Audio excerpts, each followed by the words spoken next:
tutorial activities. Oke, kita tunggu 2 menit ya, biar teman-teman bisa masuk semua lagi.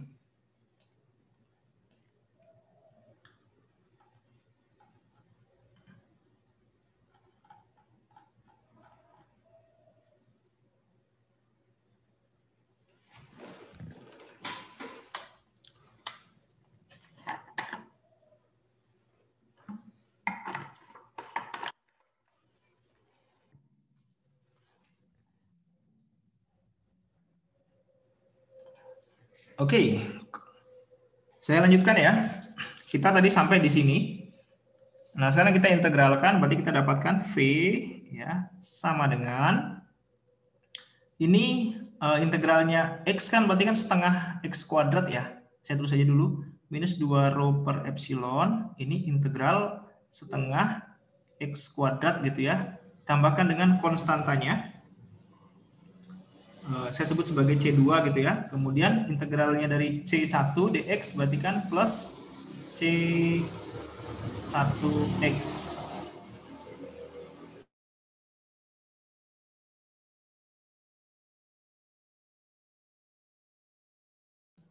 Ya, sorry ya, ada motor lewat, knalpotnya berisik. Nah, ini kalau dikalikan ya, 2 per 2, 1 ya, berarti sama dengan ya, V sama dengan minus rho per epsilon X kuadrat gitu ya, plus C1X plus C2. Nah, ini adalah solusi ya. Solusi apa? Solusi dari persamaan diferensial ya dalam bentuk umum ya. Kenapa disebut sebagai bentuk umum ya? Karena memiliki konstanta integrasi C1 dan C2 itu. Nah, langkah selanjutnya adalah kita mencari konstanta integrasi C1 dan C2 dari informasi ya tentang kondisi batas. Nah, gitu. Sampai sini ada pertanyaan? Atau lanjut? Kalau lanjut silakan ketik lanjut di chatnya. Biar agak rame dulu kita.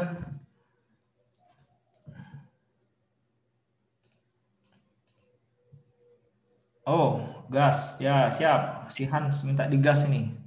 Oke. Tadi kita ingat ya, kondisi batas ya. Ingat kondisi batas. Tadi kita punya X sama dengan 0, nilai potensialnya V sama dengan V0 gitu ya. Ini untuk kondisi batas yang A. Kondisi batas yang B, X sama dengan D, nilai dari V-nya adalah minus V plus V0 tadi ya. Begitu ya. Nah, maka kita substitusi kondisi batas pada solusi umum. Oke, kita masukkan untuk yang A ya. Untuk X sama dengan 0, V sama dengan V0. Saya masukkan ke sini ya. Saya tulis dulu V sama dengan minus rho per epsilon X kuadrat tambah C1X tambah C2.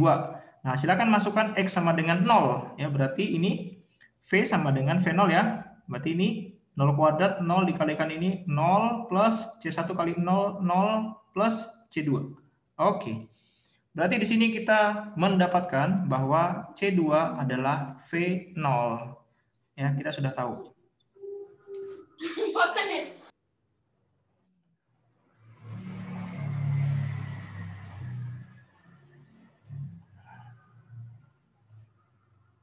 Oke.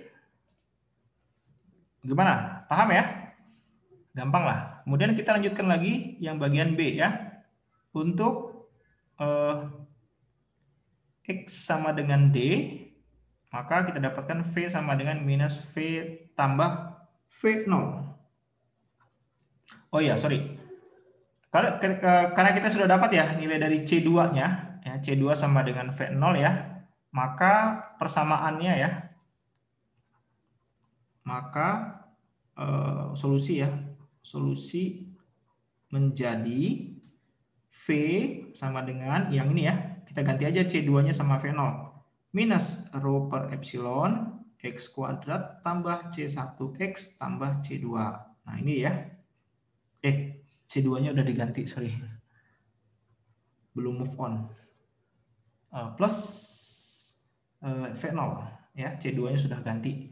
Nah, terus kita masukkan lagi kondisi batas untuk yang kasus yang X sama dengan D ya. Yang kita masukkan ke sini ya, karena kita sudah tahu V0-nya ya, C-nya C2 sama dengan V0. Jadi V sama dengan minus rho per epsilon X kuadrat plus C1X plus V0. Masukkan X sama dengan D ya. V sama dengan minus V plus V0. Saya tulis di sini ya. Berarti minus V plus V0 sama dengan minus rho per epsilon D kuadrat tambah C1X, C yang dicari, D-nya, X-nya diganti dengan D ya. Berarti di sini harusnya adalah sudah D. C1 kali D tambah V0. Nah, gitu ya. Oke. Terus kita mau buat C1 sama dengan ya, berarti ini kita pindahin semua ya, pindahin, berarti ini kita dapatkan C1 kali D sama dengan minus V0 tambah V0 minus V0 ya, plus rho per epsilon D kuadrat. Gitu ya. Ini minus V0 plus V0 ya, habis dong. Ya, 0 ya, habis. Maka C1 kali D sama dengan minus V0 tambah rho per epsilon D kuadrat ya. Atau di sini C1 ditulis sama dengan berapa ini?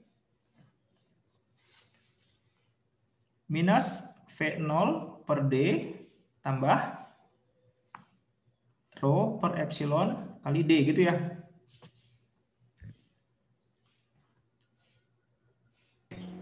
Ya, Pak. Ya. Pak, bukannya itu V, Pak. Yang mana? Minus V0-nya itu, Pak. Bukannya V. V0 tambah V0, Pak. Itu trennya minus V tambah V0, Pak. Oh, benar. Ini ya? Yang di C1 di... Ini ya? Oh iya, sorry. Sorry. Minus ini jadi V ya? V ya? Positif V, Pak. Oh, positif. Negatif dong. Dari sumbu kiri tadi, Pak. Benar dong, negatif lah. Ini kan iya, Pak. Dia pindahin ke sebelah sana. Ini kan C-nya positif nih. Oke ya, udah cocok ya?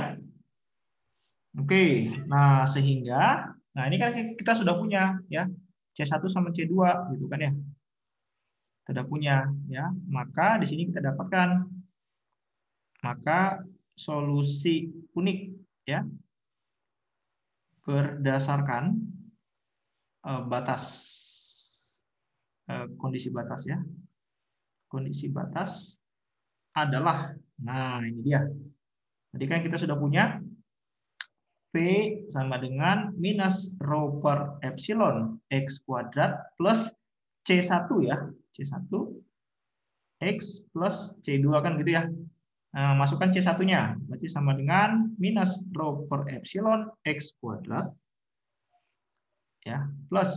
Nah, C1-nya adalah minus V per D tambah rho D per epsilon kali dengan X gitu ya, plus C2. C2 tadi apa ya? V0 ya? V0. Oke. Tambah dengan V0. Nah, ini dia V. Nah, inilah hasilnya nih. Ya, ini yang kita cari. Dengan V ini adalah potensial ya.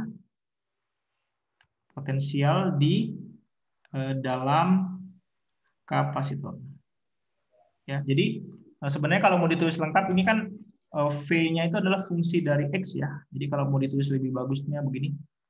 V fungsi X gini ya, V fungsi X gitu. Nah, gitu ya.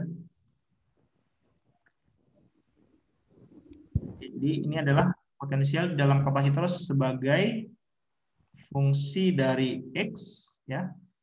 Ya, bentuknya dia seperti ini. Tinggal dimasukkan aja berapa nilai rho. Ini tadi kerapatan muatan ya. Permitivitasnya, X-nya itu adalah sumbu X-nya tadi. Pak, C1-nya tadi Pak ada di kuadrat Pak. Yang mana? Yang ini Pak. Iya kan ini sudah dibagi D semua kan? Ini kan D-nya di sini. Pindah dia kan. Oh oke Pak. Ya, pindah ya. Jadi D kuadrat per D, jawabannya adalah D. Gitu ya. Sip. Ada lagi pertanyaan dari mahasiswa yang lain? Cukup jelas?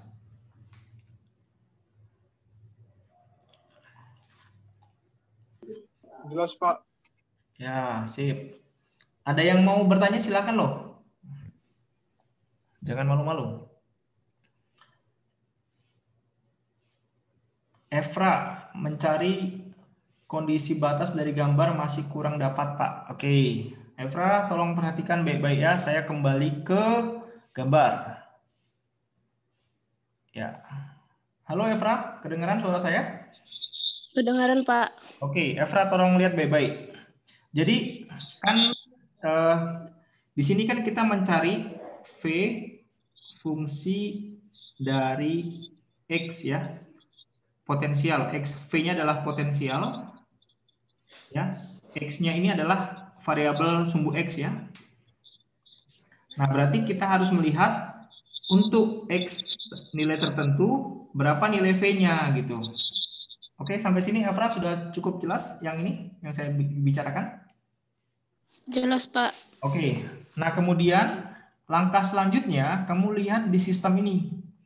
Sistem ini kan adalah sistem dari suatu kapasitor yang tersusun dari dua plat sejajar. Nah, berarti kan ini adalah kondisi batasnya nih. Ini dibatasi di sini, ini dibatasi di sini, kan gitu. Nah, sekarang ternyata potensialnya itu dia adalah cuman fungsi dari X. Makanya batasnya cuman batas di arah X. Nah, lihat.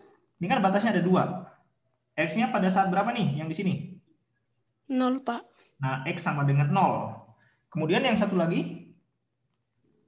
Di D. Oke, jaraknya D kan? Nah, berarti Ya, ini Pak. juga D. Berarti ada dua batas, X sama dengan 0 dan X sama dengan D. Gitu ya. Nah, sekarang pertanyaannya, di X sama dengan 0, V-nya berapa? Di X sama dengan D, V-nya berapa? Gitu. Oke, Evra? Ya, Pak. Nah, sekarang lihat lagi. Pada saat di X sama dengan 0, berarti kan di sini. Nah, potensialnya berapa? Kita lihat informasi di sini. Ini kan kutub positif, ini negatif di sini. Oh, berarti kalau gitu terhadap negatif sini, potensialnya adalah V0. Nah, gitu ya. Ini adalah referensinya dia di sini ya. Referensi dia. Karena ini kutub negatifnya di sini. Ya. Nah, sekarang pada saat X sama dengan D. Nah, berapa beda potensialnya di sini? Ya, nilai potensialnya di sini berapa? Ya, nilai potensialnya adalah potensial di sini dikurangi berapa yang berkurang di sini, kan gitu. Jadi potensial awalnya berapa dan kemudian kita kurangi dengan potensial yang ada di dalam sini. Ya, potensial yang ada di sini kita kurangin ya. Kenapa? Karena makin ke sini kan makin berkurang potensialnya. Ini kan positif. Ini kan negatif. Itu kan ya. Potensial yang paling tinggi kan yang di positifnya, dia berkurang. Berkurangnya berapa? Berkurangnya sebesar V. Nah, gitu. Gimana Evra? Ngerti, Pak. Oke. Ada lagi pertanyaan yang lain?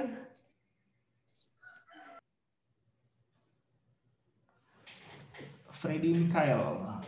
Coba diberikan contoh real picture aplikasi dari kedua persamaan ini biar kami tahu tujuan belajar persamaan. Freddy, oke. Freddy, ini kan apa nih? Ini kan kita bicara kapasitor toh. Ini kan kapasitor. Kamu udah tahu lah ya, kapasitor itu komponen listrik yang sangat penting untuk menyimpan muatan. Ya. Kemudian kapasitor itu punya kapasitansi. Satuannya itu adalah farad. Ya. Nah, sekarang aplikasi realnya apa dari persamaan ini? Kan kamu udah lihat.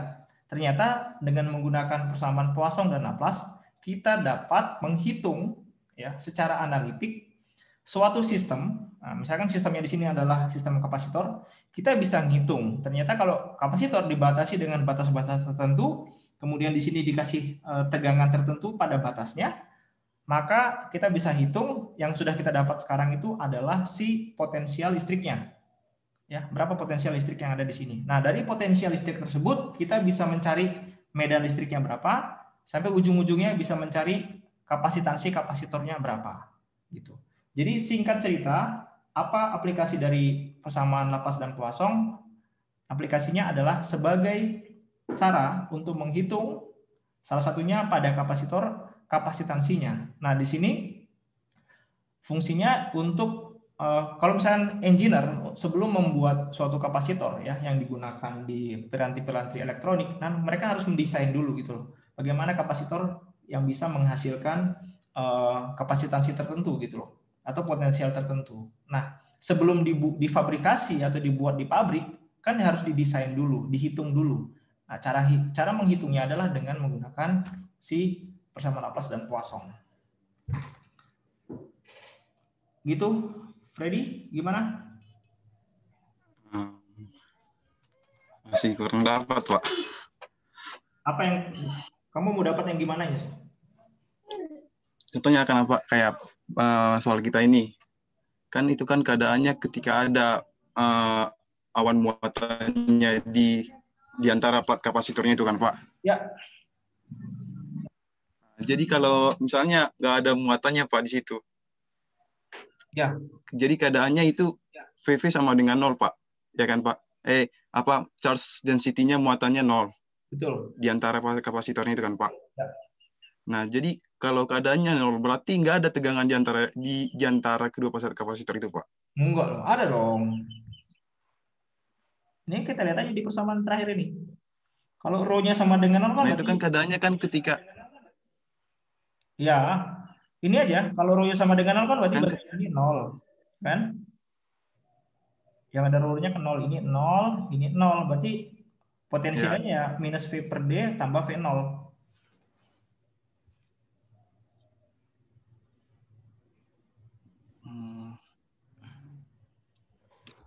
Nah, awan muatan itu ya sebenarnya nanti kalau di realnya sebenarnya saya pakai nama lain aja. Itu sebenarnya bahan dielektrik.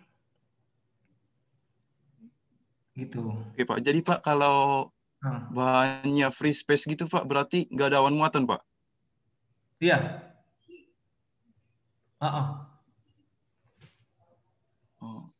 Itu tanpa bahan dielektrik ya. Tapi kondisi itu sangat sulit sekali karena sebenarnya kan kita nggak bisa buat itu jadi vakum gitu. Kalau di kapasitor itu kan sulit sekali membuat vakum itu. Pasti ada yang muatan yang ada di dalamnya gitu.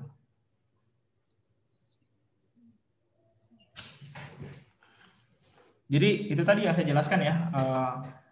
Sebenarnya gini, Fer, kalau kita lihat persamaan Laplace dan Poisson ini kan, saya naik ke atas ya. Nah kan gini ya, coba lihat ya. Yang bagian ini kelihatan ya? Yang sedang saya tunjuk pakai kursor. Kelihatan, Pak. Nah, ini sebenarnya kan berlaku umum ya. V itu kan suatu potensial ya. Potensial. Nah, nilai potensial ini di sini V ini sebenarnya tidak hanya untuk potensial listrik loh, bisa juga untuk yang lain. Misalkan pada kasus perpindahan panas, ini misalkan pelat yang ini tuh temperatur tinggi, yang ini temperatur rendah, gitu. Ini kan berarti kan ada distribusi kalor ya. Jadi V-nya itu adalah kalor yang pindah dari sini ke sini. Nah, jadi persamaan Poisson dan Laplace juga itu digunakan oleh engineer yang mendesain suatu mesin refrigerator atau mesin pendingin lah gitu. Gimana agar terjadi transfer yang bagus sehingga perpindahan kalornya cepat gitu loh. Bahan apa yang harus saya pakai di sini gitu. Berapa luasnya dan segala macam lah. Nah, itu bisa juga digunakan untuk transfer panas. Gitu, Fred? Iya, Pak. Terima kasih, Pak. Ya, memang sejauh ini agak sulit ya kamu mungkin memahaminya. Tapi nanti kalau misalnya kamu sudah, ya semoga aja nanti kalau kamu melanjutkan studi gitu ya, di S2, S3 kamu melakukan penelitian-penelitian yang berkaitan dengan sistem-sistem yang kayak gini, nanti menggunakan persamaan Laplace dan Poisson, nanti mungkin di situ akan lebih celing lagi gitu. Semoga gitulah. Ya. Baik, Pak. Oke. Ada lagi yang lain mau bertanya? Cukup? Pak, saya ingin bertanya, Pak. Ya, siapa? Mikael, Pak. Saya Mikael, Pak. Ya, silakan. Saya ingin bertanya, Pak, kan di contoh ini kan, Pak, kita sedang mencari potensial V itu kan, Pak. Ya. Vx itu, Pak. Berarti kita sedang mencari potensial V terhadap X. Betul. Karena di sumbu X aja gitu, Pak. Ya. Terus, Pak, kalau dilihat dari solusinya itu, Pak, Vx sama dengan minus rho sampai yang V0 itu kan, Pak. Ya. Berarti kita kan mencari potensial V, Pak. Yang nilai V0-nya itu gimana ya, Pak? Ya, Nilai V0 tadi kalau kita lihat di gambar, ya sebentar saya naik ke gambar. Nah, ini dia gambarnya. V0 ini kan tegangan yang diberikan pada kedua plat ya. Ya, misalkan kalau di sini saya pakai baterai, ya misalkan baterainya adalah 2 volt, ya berarti V0-nya sama dengan 2 volt gitu. Maaf, Pak, bertanya, yang bukannya itu yang V-nya ya, Pak, yang bukannya yang itu yang digambar itu yang V-nya itu, Pak. V0-nya itu yang di titik 0 itu tadi, Pak. Atau gimana, Pak? Iya, ini gini lah. Ini kan kutub, ini kan baterai ya. Ini yang panjang, ini yang pendek. Berarti kan ini kutub positif, ini kutub negatif kan. Beda potensial 2 volt ya. 2 volt itu kan beda potensial. Ya. Nah, namanya beda potensial berarti kan kita membandingkan dua titik gitu loh. Titik A sama titik B misalkan. Nah, ini titik A-nya di mana? Ya di sini, titik B-nya di sini gitu loh. Jadi yang namanya V0 itu adalah beda potensial antara di sini sama di sini gitu. Yang tadi kita kita cari si V sama dengan minus rho dan seterusnya ya, sampai ada nanti V0 di belakangnya. Itu yang mana, Pak? Itu adalah potensial di daerah sini loh. Ah, gitu. Ini kan fungsi sebagai X kan? Ini kan X. Nah, potensial di sini berapa ya? Nah, misalkan di sini kita tahu X-nya sama dengan misalkan 2 cm. Kamu tinggal masukkan aja X sama dengan 2 ke dalam sini. Jadi kamu bisa tahu, oh potensial di sini sama dengan sekian gitu. Oh potensial di sini sama dengan sekian gitu. Ya, Pak. Berarti, Pak, yang nolnya itu cuma di titik 0 aja ya, Pak? X sama dengan 0. Gini, potensial itu sebenarnya secara lengkap itu disebut namanya beda potensial ya. Jadi harus ada referensinya. Jadi ketika disebut V0 itu di titik mana, dia memang betul di titik sini, tapi terhadap siapa? Terhadap ini gitu. Makanya ini lihat nih kabel ini. Nah, itu kan kabelnya. Jadi memang V0 itu adalah potensial di sini di titik X sama dengan 0 terhadap siapa? Terhadap di sini. Makanya terusnya adalah referensinya. Gitu. Iya, Pak. Baik, Pak. Terima kasih, Pak. Ya. Ada lagi yang lain ingin bertanya? Oh, Freddy. Apa sebenarnya perbedaan antara Vx? Halo, Fred. Iya, Pak. Ini aja, kau tinggal masukkan ini aja. Ketika rho sama dengan 0, ya kan? Kau masukin aja ini sama dengan 0 semua ini. Ke sini. Berarti kan ini nggak ada. Ini nggak ada juga kan? Berarti, Pak, Vx kalau silakan. Kalau ku cari, Pak, itu keadaannya kalau dia 0, Pak. Kalau 0 awan muatannya, Pak. Berarti dia bersifat linear, Pak. perubahan fx-nya itu terhadap x. Ya betul, ini kan dia berubah terhadap D nih, terhadap jarak X-nya. Itu masih ada x-nya, Pak? Oh iya, ini ada X-nya. Ya, sip. Iya, Pak. Berarti dia linear terhadap x. Betul. Kalau ada awan muatannya dia Ada kuadrat fungsi ya? kuadrat. Betul. Iya, Pak. Sip. Ya, pas itu. Pas kali yang kamu bilang. Jadi kalau misalnya ini X, ini V-nya ya. Ini titik 0, ini titik D di sini ya.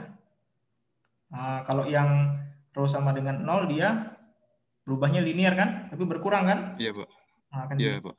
Nah, kalau untuk rho sama dengan rho ya, ada nilainya, nanti dia akan X kuadrat ya. Fungsi kuadrat. Tapi X kuadratnya akan berkurang nih. Iya. Jadi kira-kira gambarnya akan gini ya. Katuk ke bawah, Pak. Ya, agak X kuadrat lah, kayak gini-gini lah. Gitu. Oke, ada lagi? Kalau cukup, saya lanjutkan. Ini kan kita sudah tahu, Dermawan, apakah record dari pertemuan ini boleh di-share? Boleh, Dermawan. Nanti saya habis ini langsung saya publish. Tenang aja ya. Jangan lupa like ya. Oke. Kan kita sudah tahu ya potensialnya ya. Nah, sekarang kita ingin tahu misalkan berapa yang B-nya ya. Berapa medan listriknya, E-nya gitu ya.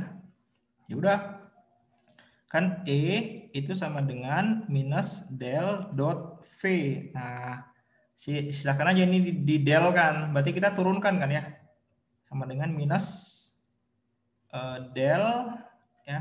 Del itu kan ada dodo X, dodo Y, dodo Z ya, kalau yang di subbuku kartesian. Nah, ini karena hanya variabel X saja, berarti kan dodo X dari V gitu kan ya. V-nya adalah ya ini minus rho per epsilon X kuadrat tambah minus V per D tambah rho D per epsilon X gitu ya.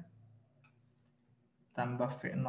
Nah, berarti kan tinggal turunkan aja terhadap X ya. Berarti ini jawabannya adalah min kali min plus ya. Berapa nih? 2 ya. 2 per epsilon X minus V per D plus rho D per epsilon. Nah, gitu ya. Ini boleh kita kumpulkan yang ada rho-nya. Saya tulis dulu. Ini jadinya, ini min kali min jadi plus ya. Plus, terus ini jadi min ya. Minus, gitu ya. Kalikan ke dalam minusnya. Nah, ini V per D-nya saya tulis ke depan. Habis itu plus, ini rho per epsilonnya saya keluarin. Buka kurung, berarti ini ada 2x minus D ya. 2x minus D. Nah, arahnya adalah, ini kan arah vektor. Nah, medannya arahnya ke I, gitu ya. Nah, ini ada I topi di sini. Gitu dia. Sip.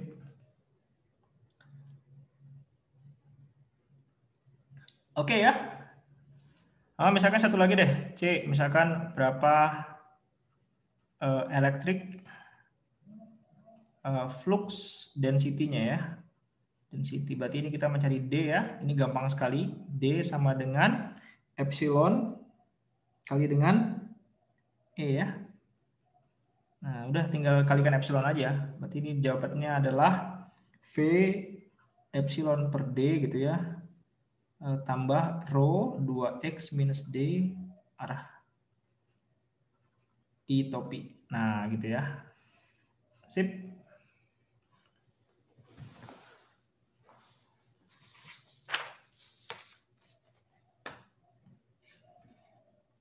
Oke. Saya masih punya contoh satu lagi. Cuman ini tenggorokan saya sudah mulai kering nih. Catatannya, waktunya sudah mau habis juga. Catatannya sudah saya upload ya di CIS dari halaman 6 sampai halaman 9. Ya, halaman 6 sampai halaman 9 itu tentang sama juga boundary value problem. Ini untuk kasus tadi rho-nya sama dengan 0 ya. Siapa tadi? Freddy ya. Silakan nanti dipelajari. Nanti kalau ada pertanyaan boleh ditanya juga. Kemudian untuk UTS topiknya adalah sampai di sini ya, Laplace dan Poisson. Nanti ada kira-kira satu soal yang ini terkait hal ini gitu. Oke, sebelum ditutup, apakah ada pertanyaan lagi? Nanti recordnya saya akan upload di ini ya, di YouTube. Linknya akan saya taruh di CIS.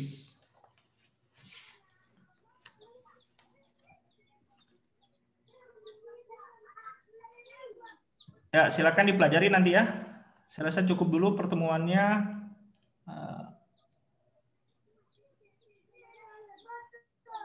Oke ya, terima kasih.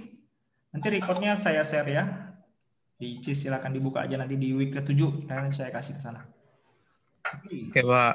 Oke. Pak. Terima kasih Terima semua. kasih, Pak.